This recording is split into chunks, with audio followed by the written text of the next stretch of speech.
Okay, we're going to go ahead and get started as I see everyone is filing in. So hello, everyone. Welcome to the SOA Webcast Strategies for Success on the recently announced ASA Curriculum Changes, new micro-credentials, and affiliate membership program. I'm Sheree LaRose, SOA Communications Director. This webcast is being recorded and will be made available after the event on SOA.org. If you'd like to ask a question of the presenters during their presentation, look for the Q&A box at the bottom of your Zoom screen. You can click there and type in your question, as many as you like. Our presenters will give about a half an hour presentation, and then we will move on to your questions for the balance of the webcast with our panel. After that webcast, you will receive a short feedback survey to your registration email. Please do take a minute to complete that survey, and thank you in advance for doing so. It's really helpful to us. Your presenters today are Roy Goldman, SOA President, Stuart Klugman, SOA Senior Staff Fellow in Education, and Andrew Peterson, SOA Senior Director of International. Thank you to each of our volunteer and staff presenters today. Okay, I'm going to turn it over to Roy, who's going to get us started. Thank you, Roy. Thank you. Thanks for the introduction.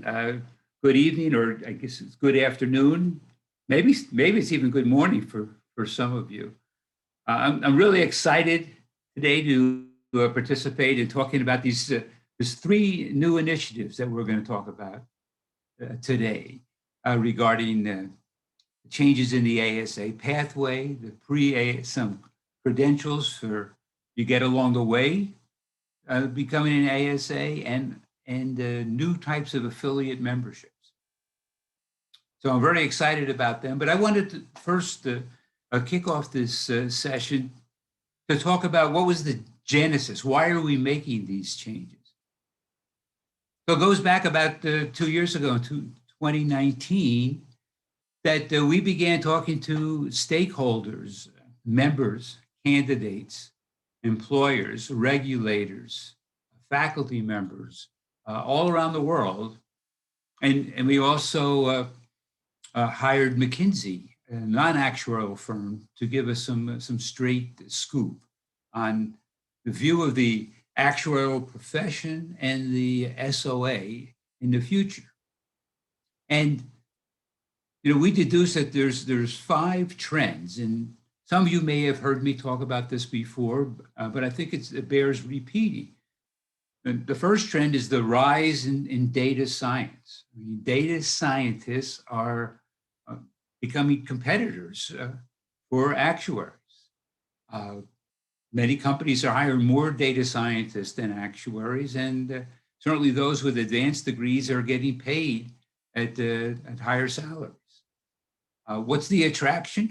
Well, data science is thought to be a cool field. It's rated now as a higher profession than actuaries. We used to be number 1 or 2 in almost all the ratings, and now data science and statistics and math, computer science have higher ratings. There are many fewer hurdles. They don't have the same exam pathway, and they can probably be hired in more industries than actuaries. On the other hand, there's really not a profession like we have. So that's one trend. The second trend, which is actually a broader trend than just data science, is artificial intelligence. And our view is that that's going to change the nature of work for all professions. Certainly, 10 years from now, I think we could all envision some of the mundane work that we do, and certainly maybe as much as 50% of the work that entry-level actuaries do could be done through artificial intelligence.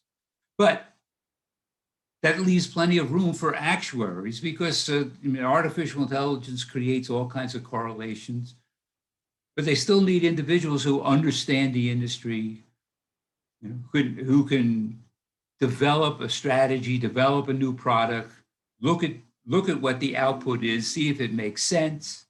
Are there biases involved? Is it ethical? Is it even legal to do what some of the things? So going to leave plenty of room for individuals who can exercise judgment, can be flexible, and can communicate to a senior management. The third trend is the changing nature of credentialing and skill development.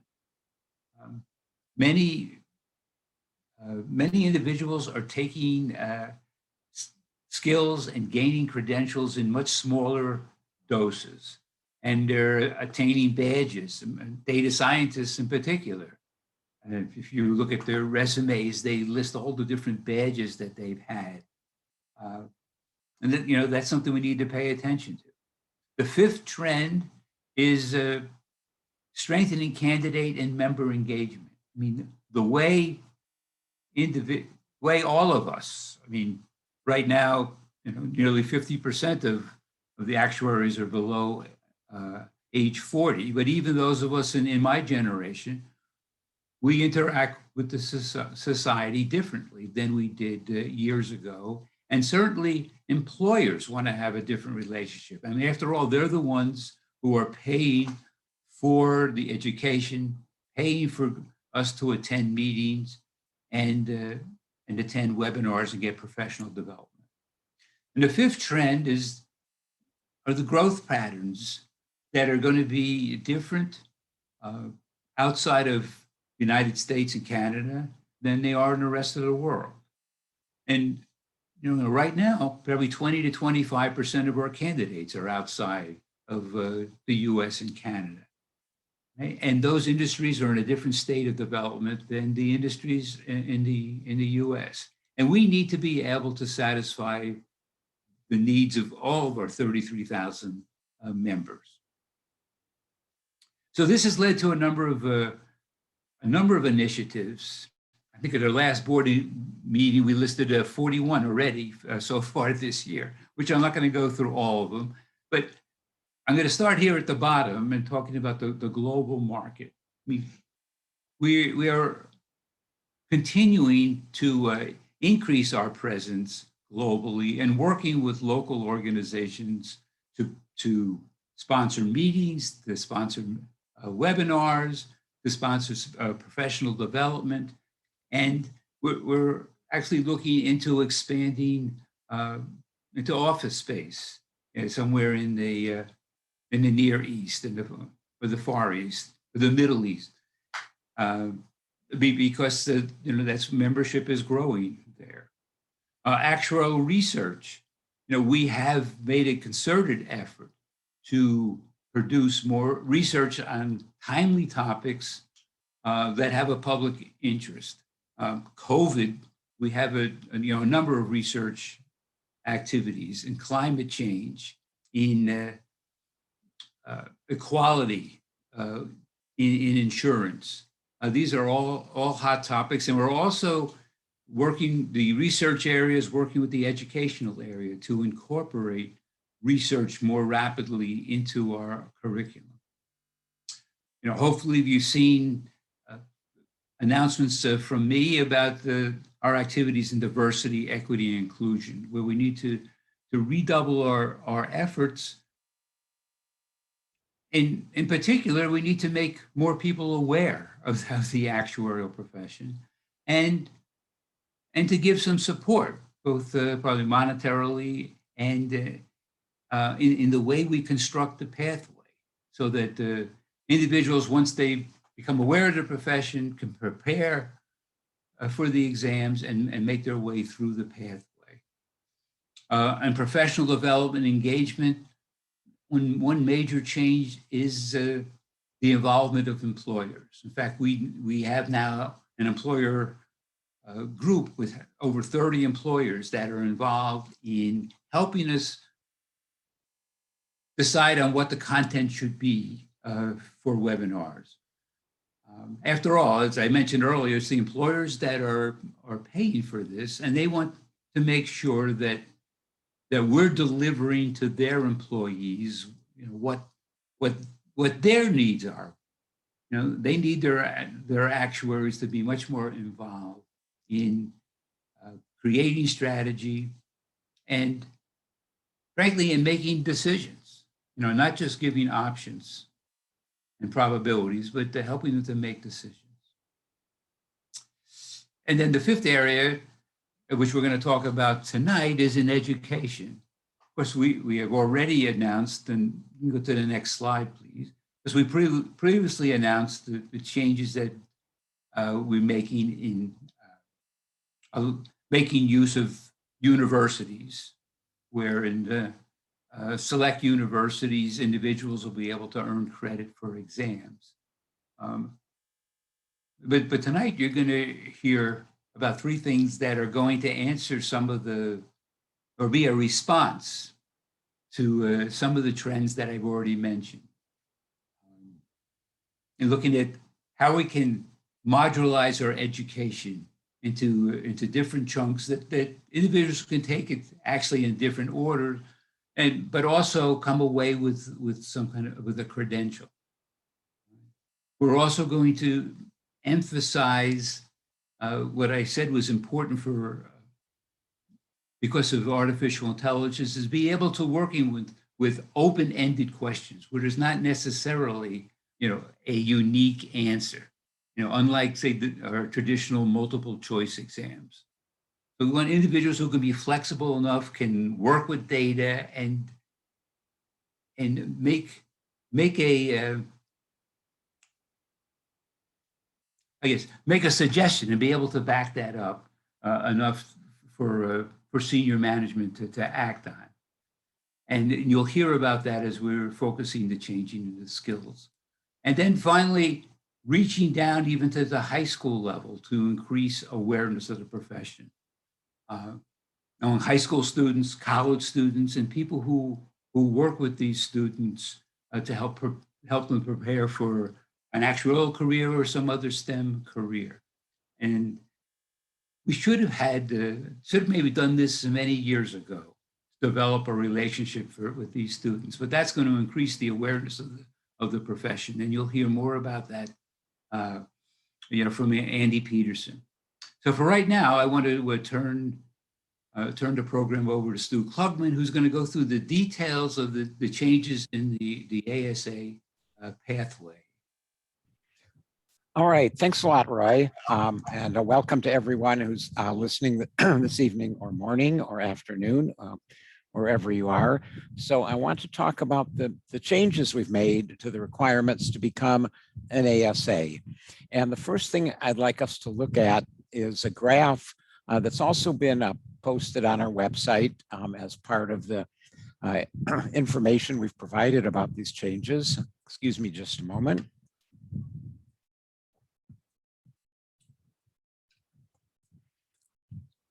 It's always difficult to pictorially convey everything there is about one of our pathways. So we've chose this particular display to highlight two things. The first one is that because each of the boxes is sized to represent the approximate effort it takes to complete that requirement, we hope you'll see that under the new system, the amount of effort, so the total area of all the boxes combined of the new pathway is slightly less than the old pathway.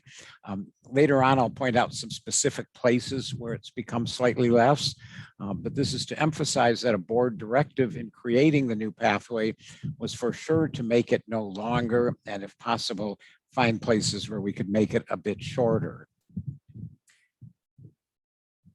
You can also see, as you might have done already, that the right-hand side has more boxes than the left-hand side. So this might be construed to mean that we've put more hurdles in front of prospective actuaries. That's something we didn't want to do, and actually is something that we haven't done with this new pathway. And the reason is the splitting up of the current Fundamentals of Actuarial Practice course. So you'll see it's its own yellow box on the left. The current ASA pathway and requirements have an FAP that's 8 modules that features 7 end of module assessments and 1 final assessment. In the new pathway, e-learning is split up.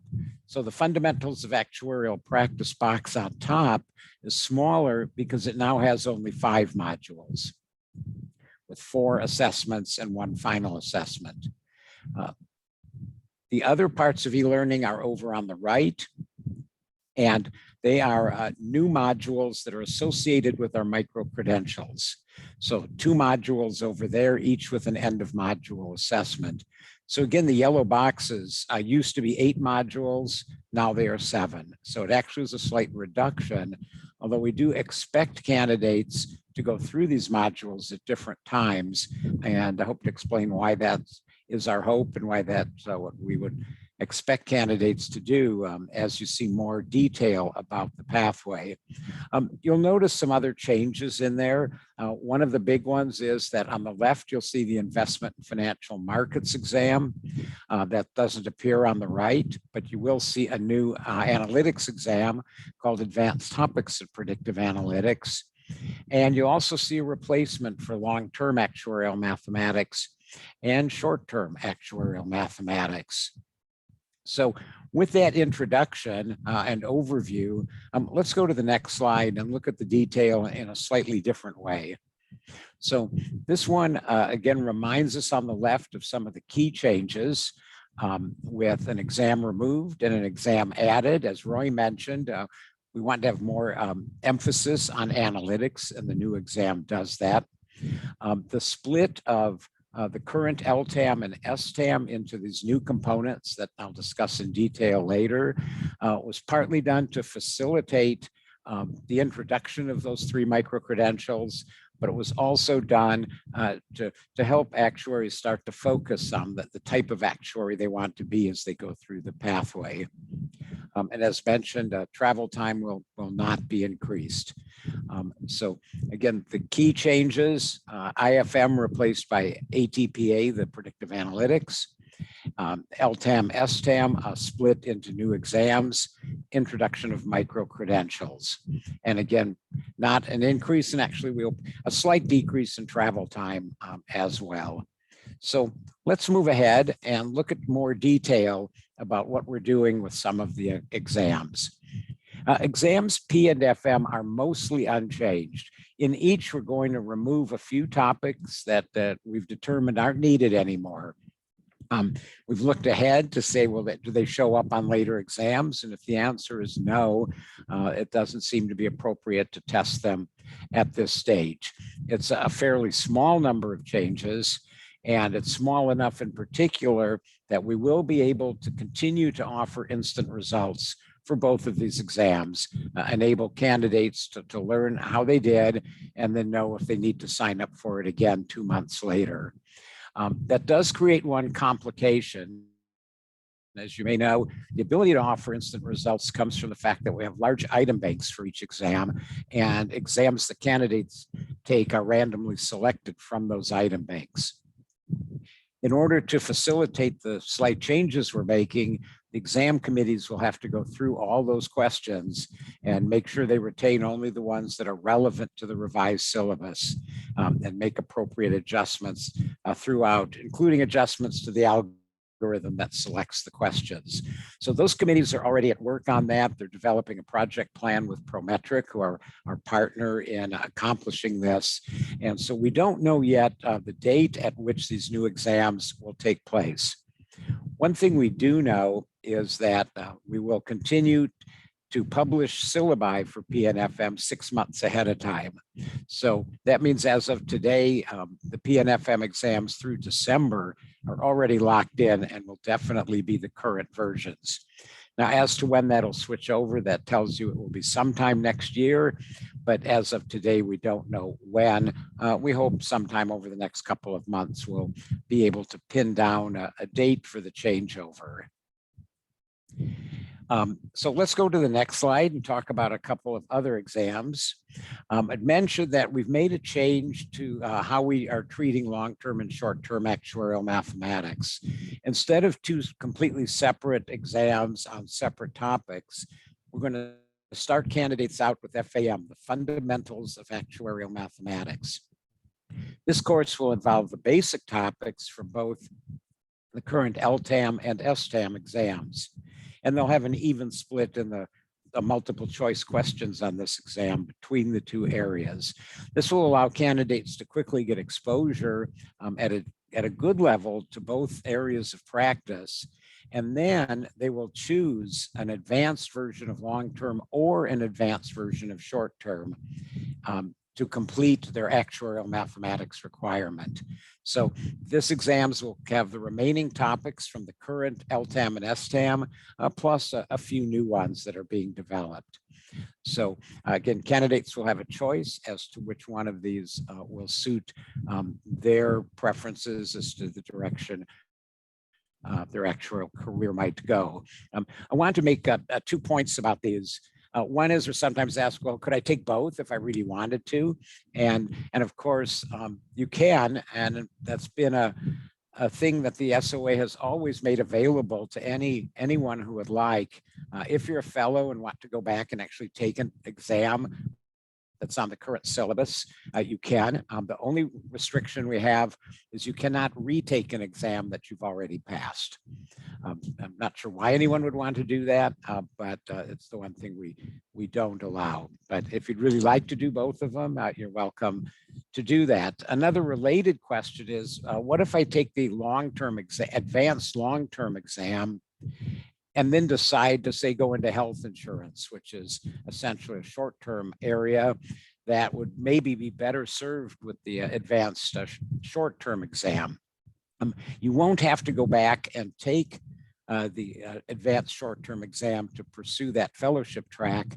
However, as part of that track, there might be a notice put up as you enter those exams that certain topics from the ASTAM exam would be expected knowledge. So you wouldn't have to go back and prove that knowledge by passing the exam, but the question writers could assume that you have that knowledge as you work on their material. So let's go to the next one.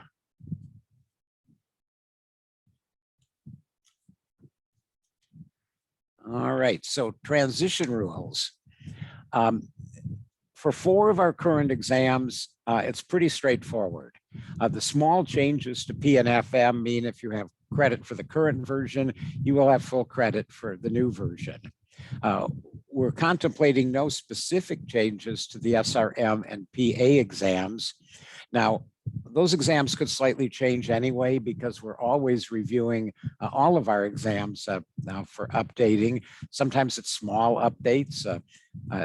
A December version of PA, for example, will use a different version, a more recent version of R than the one we gave in June. And not on the chart, I should also mention that the 3 VEE requirements are not changing as well. So that credit will just, and requirements will just carry over. All right, let's go to the next one. So this is a little more complicated because there's no equivalent, direct equivalent to LTAM and STAM in the new system. We did have to come up with an appropriate transition that would be fair to candidates. So this table lays out the 4 possibilities.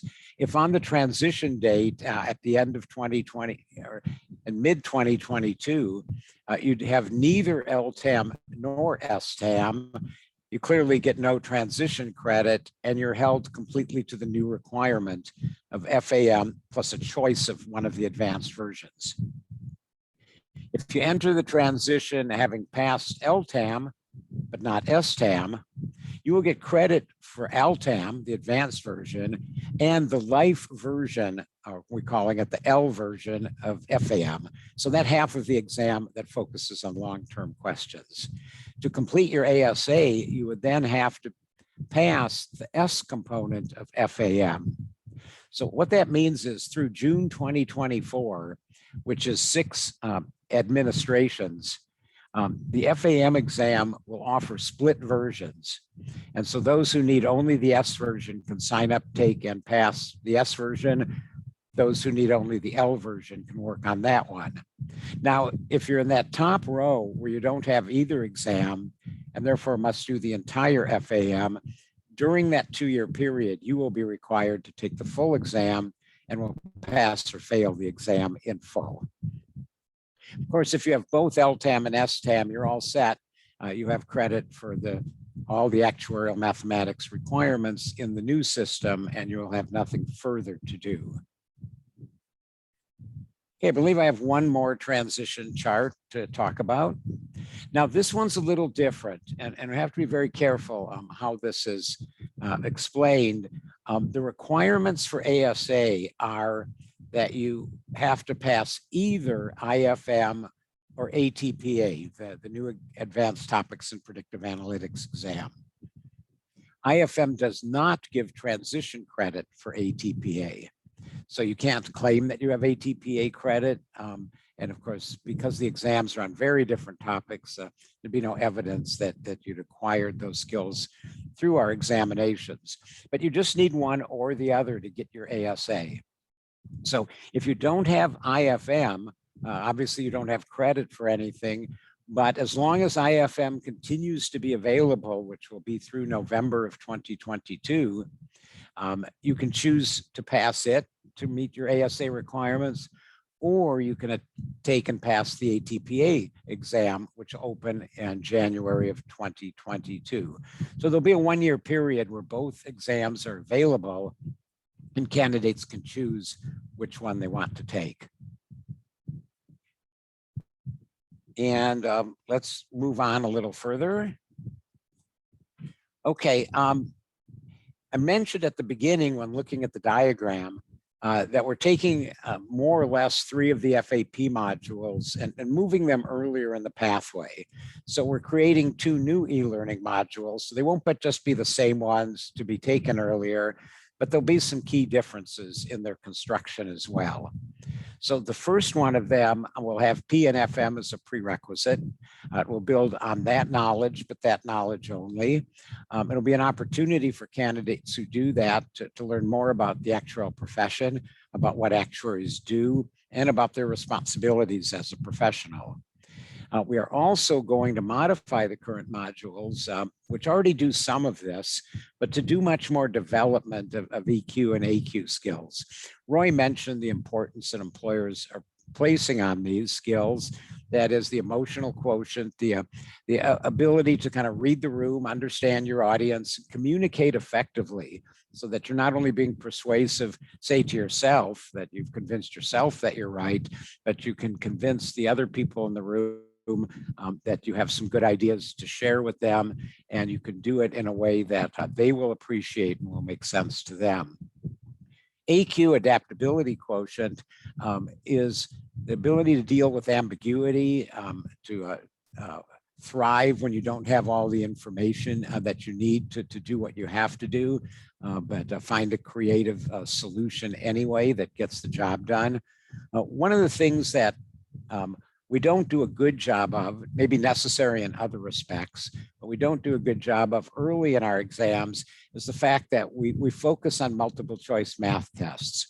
So the problem is always very clearly stated. In fact, we make a promise to candidates that our questions are never ambiguous, that we don't do trick questions, that everything is plainly stated, and that if they know the material, they can proceed directly from the question to the one and only uniquely correct answer among the 5 choices presented. But that also creates a mindset that there's always an answer, whether it's in the back of a book or in a grader's mind or somewhere else, that if you just know the stuff well enough, you can produce that uniquely correct answer. But we know actuarial practice isn't like that. You rarely have all the information you need to lead you directly to the one best answer. You only have some of the information you need. There are multiple possible answers, and you need to be able to find one that's reasonable, effective, meets the needs of the various stakeholders. So we're going to be introducing that kind of education into these modules, and we hope candidates will take them early in the pathway and start developing their skills on that as well. So let's go on to the next slide, which is just a reminder of some of the improvements we've made. So when it's talk about earlier accessibility, we believe that exam P will be accessible after 2 semesters of calculus, which is a term earlier than it is currently. We've eliminated some outdated content, both through a careful scrubbing of the syllabus and also a job analysis that we did. We want to eliminate redundancies where there's overlap in exams, arrange topics in an appropriate way. And we want to incorporate meaningful micro-credentials. So they drove some of these decisions, and that'll become more clear when I talk about the micro-credentials in our next section. And we did want to both have more education, but do it efficiently and effectively so it won't take longer. And in the process, increase those AQ, EQ skills and the analytics coverage. Okay, so that concludes the opening, except for the questions I'll be taking from you later. And now we want to get into the recognition choices that you have. And this relates to those micro-credentials that I've been talking about. And so let's go to the next slide. And here you'll see the 3 micro-credentials that we have introduced.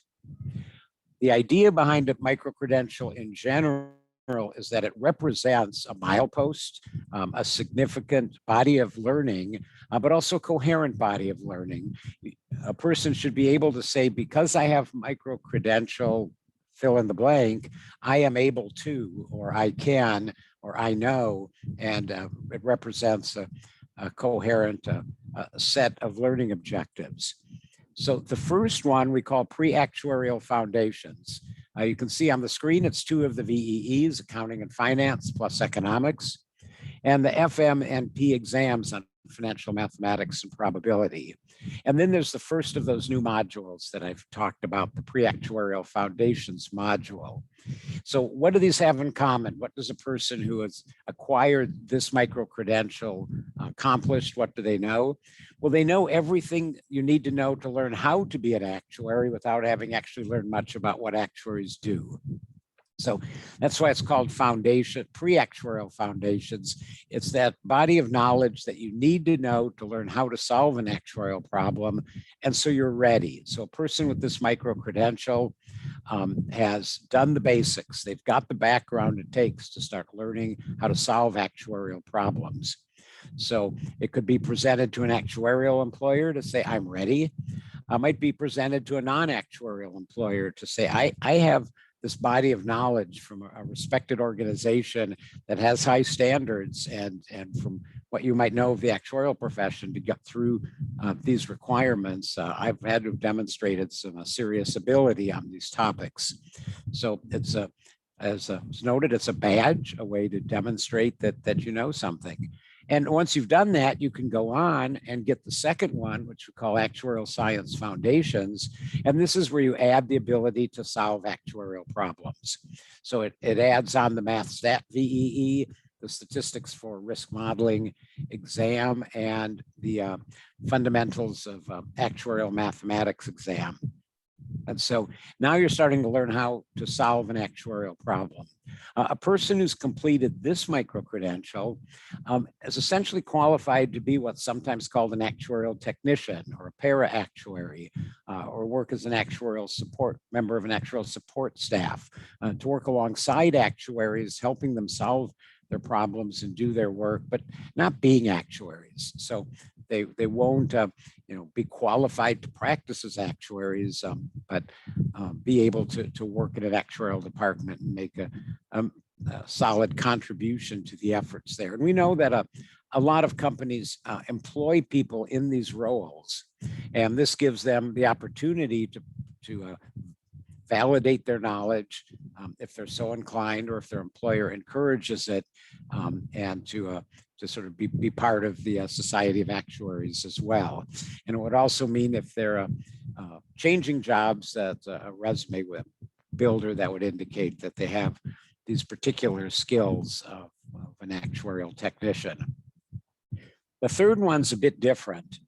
It's recognition for anyone who's completed the 3 data science exams in our pathway, the current statistics for risk modeling, predictive analytics, and the new advanced topics of predictive analytics exams, that you have significant data science skills that can be useful as you continue actuarial work. as you work for an insurance type organization, or maybe you go out and do something else. So it's a recognition of what you've accomplished when you've accomplished that goal. And for those who might not want to do any more, then you've got something in your pocket that says I've got and have demonstrated serious data science knowledge. So let me go to the next slides to talk a little more about micro-credentials. Okay, so again, I've said some of these things, just want to make sure I haven't missed anything. So they recognize skills, they're markers. One of the things that maybe was clear from the graphics, but I want to re-emphasize that everything that's in those micro-credentials counts for the ASA. So if someone started saying, my goal is to get one of these micro-credentials and then decides that they actually want to go on to ASA, they can do so without losing any credit or having to backfill any of the requirements. They can just move on and start doing some of the other things. Let's go to the next slide. So they're an opportunity to incorporate AQ, EQ. So that's one of the reasons we built those two modules in general, but also wanted to move them down and be part of the micro-credential requirements. And I just want to emphasize the last bullet. None of these micro-credentials make the holder of them a qualified actuary under anyone's regulatory regime. They don't have signing rights, whether, say, in the US, that's the general or specific qualification standards. Those continue to be reserved for those holding our designations of ASA and FSA. I think I have one more slide. Yes. So just again, a reminder, what you do get is a digital badge. There's no expiration or renewal required. So once you get one of these micro-credentials, they're yours for life. Think of it more like a college degree. You've earned it. You can claim that you've accomplished it. It represents that at a point in time, you learned a certain body of knowledge. It does give you an option for those two of those three micro-credentials to join what we're calling our professional affiliate membership program. And for that, I have the perfect opportunity to stop talking and turn it over to Andy. All right. Thank you, Stuart. So that leads us directly into this discussion of our affiliate memberships. And you'll see a strong correlation of this to what Stuart was just talking about in the context of the micro-credentials. But before I talk about the specific details about that, really what we're trying to do here is we're excited that we're really opening some new doors to try and create connection and community with our candidates by creating these new affiliate membership opportunities. So in doing this, our goal is really to try and strengthen our SOA connections with our candidates and to allow them to create connections and communities with each other as well, not just with us, but across sort of horizontally as well. In addition, these affiliate members will receive some benefits. The full array of yet will be determined and announced in the future, but there'll be things like career planning, soft skill training, potentially mentorship opportunities, and so on. So there are basically two doors, to go with the analogy on the screen, two doors that we're opening in the future. And the first door opens in October 2021. And that will be for our new free affiliate membership program. This program is intended for students and those who support them. So it's not just actuarial students, but it can be teachers, professors, guidance counselors, and even non-actuaries who work with students and candidates. So the idea is this is a broad, did I say free? Free membership that is available to basically anyone who has an interest in the profession and wants to have an initial connection and some connection and community and some of the benefits that will provide. So that will be opening in October of this year, so coming up quite soon. The second door then opens in January of 2022.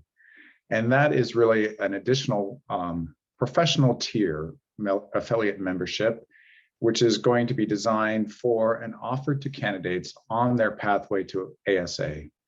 So unlike that first membership category that opens in October, which is open to anyone, this new professional affiliate membership is for those who have the two of the new actuarial micro-credentials that, or the micro-credentials that Stuart just described. So specifically the new actuarial science foundations and or the data science for actuaries micro-credentials. So either of those will qualify somebody to join this professional affiliate program.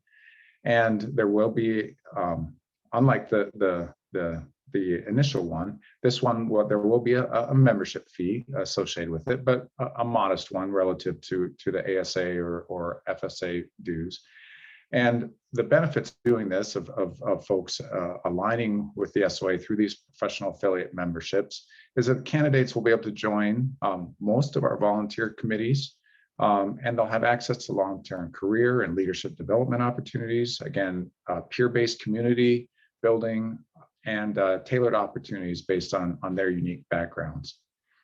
Again, as I think Stuart hit several times during his presentation, with the same way that the micro-credentials do not qualify someone to be a sort of what we consider a qualified or assigning actuary, the same is true of affiliate membership. So an affiliate membership will be, an affiliate member of the SOA, but you will not be assigning actuary. That doesn't necessarily give you the right to join other actuarial associations or anything like that. It's purely an SOA credential or designation of micro-credential, really.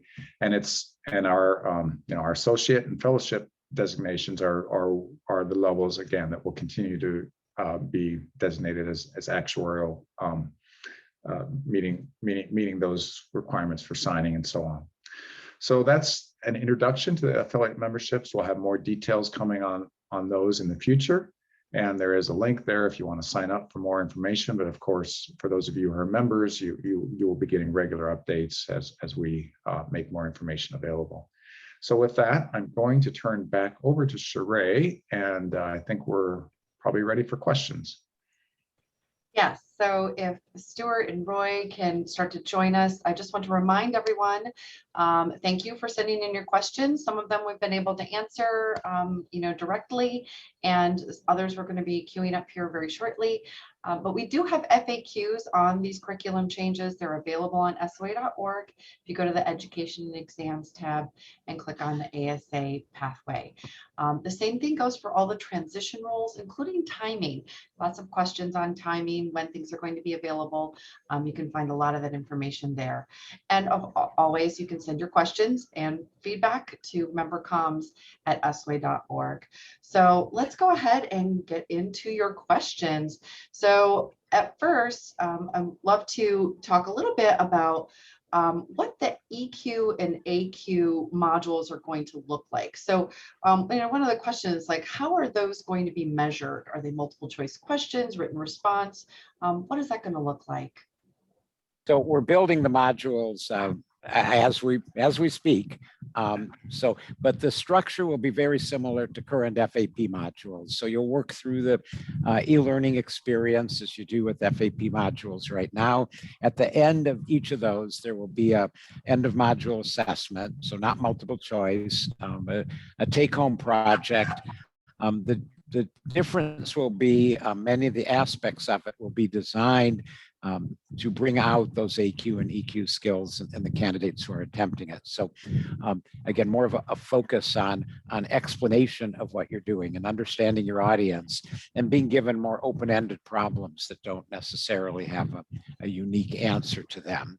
And of course, given that we want them to come earlier in the pathway, this will all be based on the knowledge that we expect candidates to have at that time. So P and FM for the first one of those, and then adding SRM and FAM exams to the second one.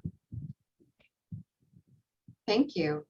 So what is the SOA doing? So we'll just turn and talk a little bit about the micro-credentials. So what's the SOA doing to ensure the micro-credentials receive the SOA expected level of respect, both in and out of the industry? What are we going to be doing to shore those up and make sure everybody knows about them? Fine, I'll start with that. I mean, there's things that we have done and will continue to do, and there's also things that you can do as members of the SOA. First of all, before launching these, we did test this idea, with employers. In particular, I meet with a group of about 30 employers, large and small, insurers, consulting firms, and non-actuarial firms, actually. And we've shared these ideas with them, and whether they thought that it would be useful. Because, unfortunately, it's the case that probably 80 to 85% of students who start out on the ASA pathway, don't make it to ASA. But yet many of them are still employed, as Stuart talked about, as actuarial assistants or actuarial associates that work alongside actuaries. And employers would like the fact that they have been exposed to we expect some professionalism in these, I guess, the FAP courses that are going to be part of the first two micro-credentials. But also, we're hoping that members will begin to use these credentials, say, in your own recruiting, and as you do that, and you encourage people to mention them in their resumes, recognizing individuals in your companies when they achieve those credentials, that would also help make the community aware. One other thing that we did intentionally is make sure that these micro-credentials all came out of the ASA pathway. So whatever respect that pathway has, we hope will translate to the micro-credentials, say, as opposed to creating a separate set of exams on the side that are sort of like our regular exams, but not quite. And then you could create confusion, a lesser status, and maybe indeed a lack of respect. So I think that's one of the reasons why we made a constraint in developing them, that every component be part of our regular pathway. And kind of a procedural question. One, I did learn earlier today, we had another member webcast that for the micro-credentials, they won't be in the actual directory necessarily, or the same thing with the affiliate membership, but we will have a directory that one, you'll be able to find each other, employers will be able to find you, so there will be a recognition and ability, searchability for that. But one of the other questions that we're getting is, and I think, Andy, you covered this, but I just want to make sure, since we're getting questions on it, will candidates have to apply for the micro-credentials? Is that something that would be part of the procedure? Stuart or Andy, any clarification on that? Go ahead, Stuart. Yeah, the answer is no. Once you've completed the requirements, you'll get the digital badge or whatever form that recognition takes, and it will be yours at that moment. So we will look through our database and see when you've acquired the components of any of those micro-credentials and award it at that point in time. But to become an affiliate member, though, you will have to take some action on your right. So go ahead, Stuart. Yeah, I was going to say affiliate membership. You become eligible in some cases for a level of affiliate membership, but that is not automatic. You would have to make application. Right, because there's no requirement that micro-credential holders join the SOA as affiliate members. It's an option, it's a benefit that we're making available to people. And so there is a sort of a conscious opt-in choice that people have to make in that regard. Thank you for clarifying that. So let's talk a little bit about the exams. Of course, we have some questions about the curriculum changes. So overall, I think this is kind of this come in a couple of different ways. Can candidates still proceed through the ASA pathway in the order they wish. Is there a particular order that is now expected in that regard, especially in regard to FAM and ATPA? Give us a little insight, Stuart, into how that, if there's any real changes there, how that Not really. So a general policy for SOA exams, it's not always 100%, but for the most part is we don't do formal prerequisites. So candidates could choose to take the exams more or less in any order that suits their needs, what they've learned, when they want to attempt the exam. Now, that doesn't mean there isn't prerequisite knowledge assumed, which isn't the same thing as owning that exam. So for example, it would be very difficult to, even in today's system, to do the LTAM exam without P and FM knowledge. It's just that we don't make you pass those exams before you register for LTAM. And we have had some exceptions. One that we just eliminated recently was SRM as a formal prerequisite for PA. And there were some reasons at the outset of that exam for doing it, but now we want to treat it like any of our other exams. You still need SRM knowledge to be successful on the PA exam, but we won't require that any candidate prove it by having that exam passed.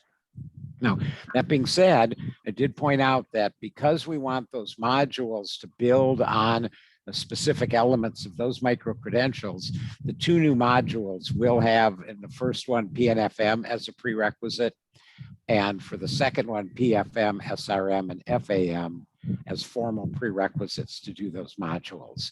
So we want to be able to know that those who are attempting them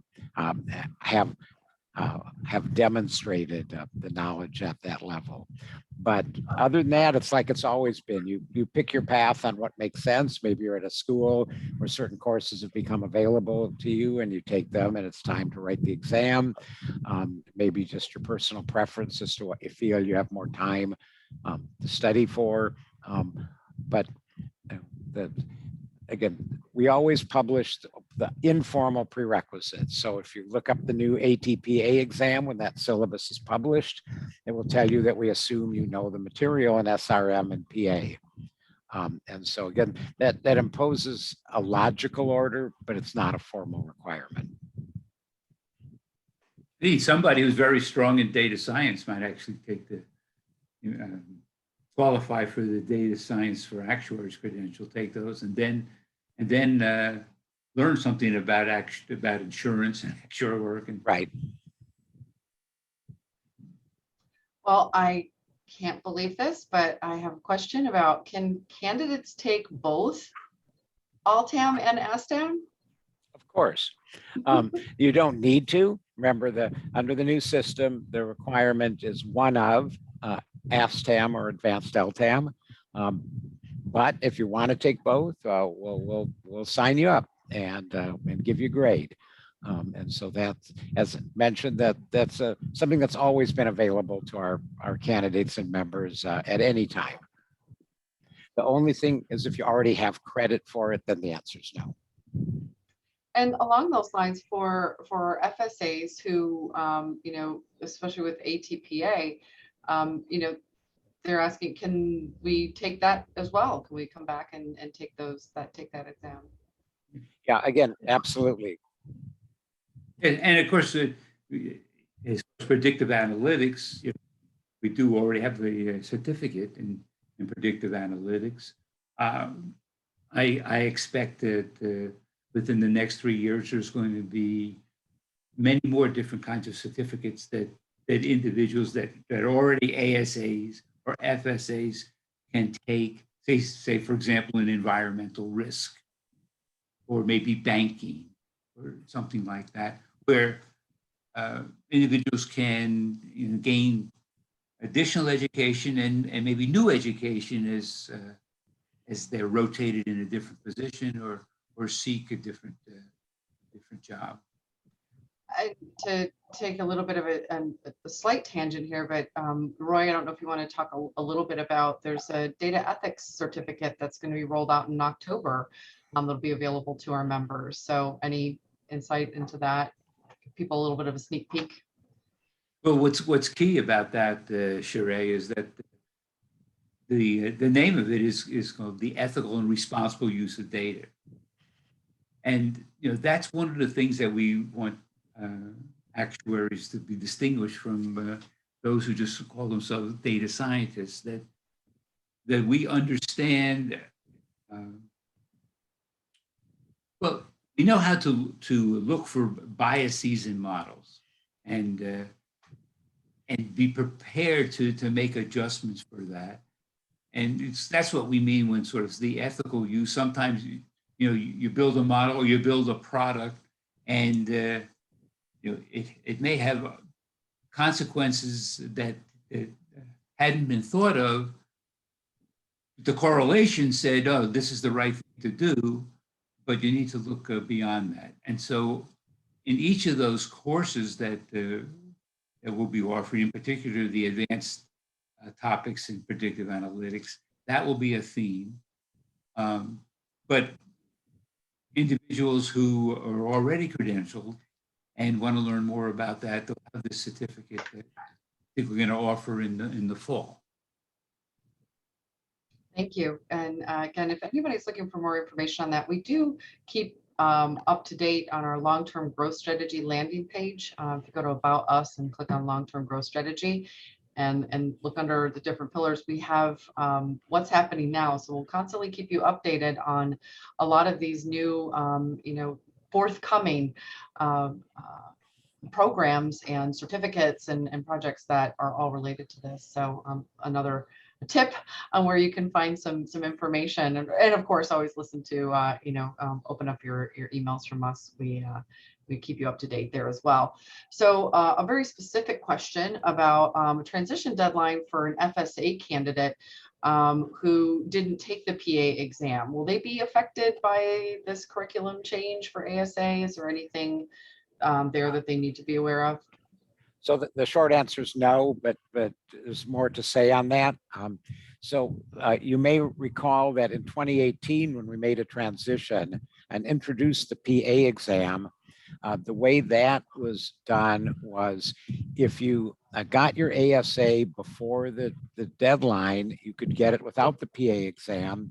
But if you didn't get your FSA, and now by the end of 2022, you would have to go back and take that PA exam to become an FSA requirement for you. There is nothing like that in this new ASA and in the transition rules. The reason is because of that either or on IFM or ATPA.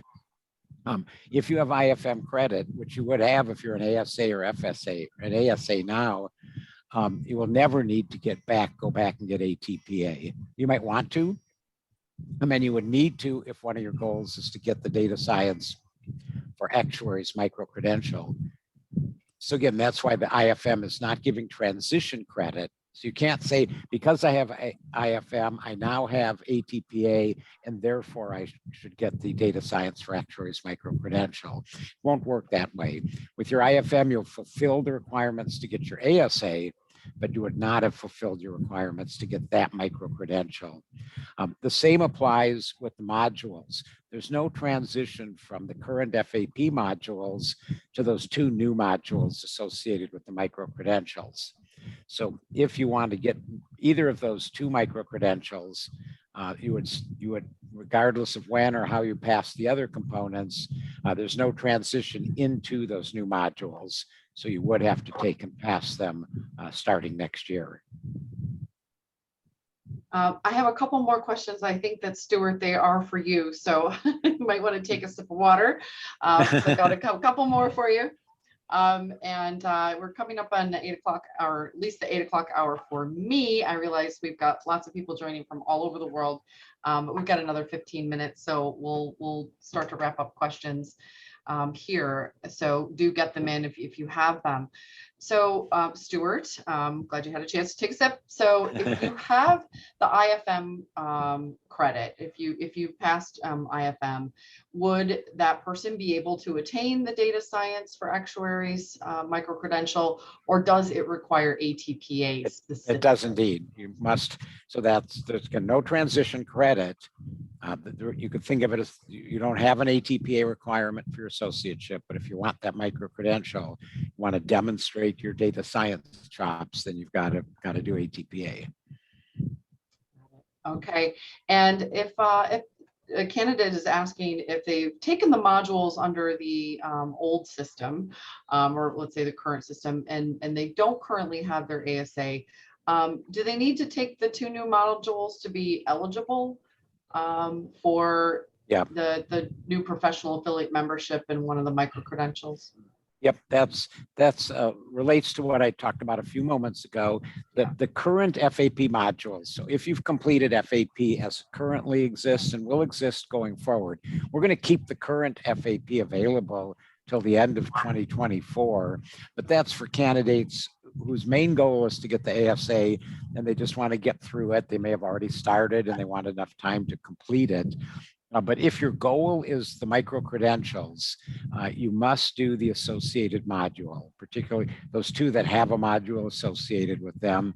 You have to do that module. There's no transition credit into those modules. So, and that's mostly because of this incorporation of the AQ-EQ material, that we want to make sure that those we grant the micro-credential to have demonstrated those skills. And the way we want them to do that is to complete those new modules and not get transition credit from something they've done earlier. I guess needless to say, though, that if I don't know the situation of the questioner, but if somebody has passed all the exams for ASA and only lacks the FAP, I guess one would hope that one would finish the FAP and become an ASA, and then you're a regular member, not an affiliate member. Yeah, now there is forward conversion. So if your immediate goal is to get the micro-credentials and you do the new modules, they give forward credit into FAP. So if early next year you do that first module associated with the pre-actuarial foundations micro-credential, you will get to bypass the FAP modules 1 and 2. And so you won't have to do those assessments. You've already got, will be waived that requirement based on your completing the new module. Well, I'm run out of questions. We've gone through the question box. You know, for those of you who didn't have an opportunity to ask your question, or you have questions later, please, you do have the opportunity to email those to us at membercoms@soa.org. You always have access to this fabulous panel, including Roy, at any time. You can always forward that to us.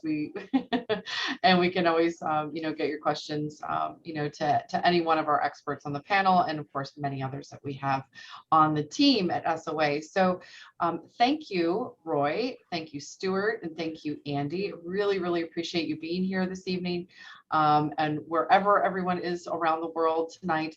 And again, when you get that survey, take a couple minutes, give us your feedback. We live off of it. It is the only way that we're able to produce these in the way that you need them and the way that you want them. So it's very much appreciated. Thank you, everyone, for joining us, and have a great day, evening, wherever you are. Thank you. Thank you. Bye.